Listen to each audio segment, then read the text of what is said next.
Bongនេះសម្រាប់ UPS ថ្មីដែលទិញពីក្រុមហ៊ុនទៅបាទហ្នឹងហើយបងបន្ទាប់ពីនេះយើងតខ្សែនេះបាទតខ្សែចូលណាបាទអាហ្នឹងចូលភ្លើងរត់220អញ្ចឹងយើងកាច់ decenter ឡើងមកបាទកាច់ឡើងអញ្ចឹងហើយបងយកខ្សែហ្នឹងដោតចូលនេះភ្លើង220បាទអញ្ចឹងខ្ញុំដោតចូលណាដោតចូលរួចហើយមកមើលខាងតាប់ឡូមុខវាដើរខ្លួនឯងបាទនេះតាប់ឡូវាកំពុងតែបើកបាទហ្នឹងហើយ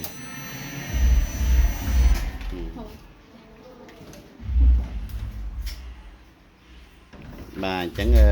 វាបើកបានប៉ុណ្ណឹងហើយ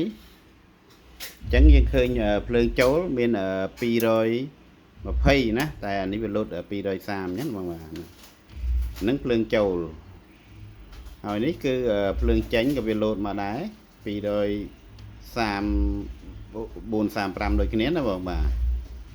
ញ្ចឹងលក្ខណៈបែបនេះគឺ UPS យើងអត់ទាន់បានបើកដំណើរការ 100% ទេ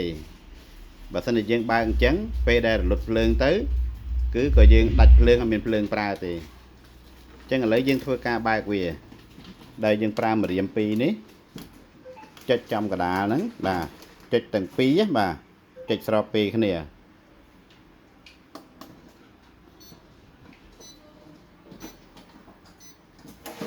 បាទយើងចុចរហូតដល់វាលោតភ្លើងបៃតងនេះយើងលែងដៃទៅបាទចឹងបានន័យថា UPS របស់យើងល្អធម្មតាទេបាទហ្នឹងហើយដំណើរការធម្មតាទេបាទអរគុណច្រើនបងបាទ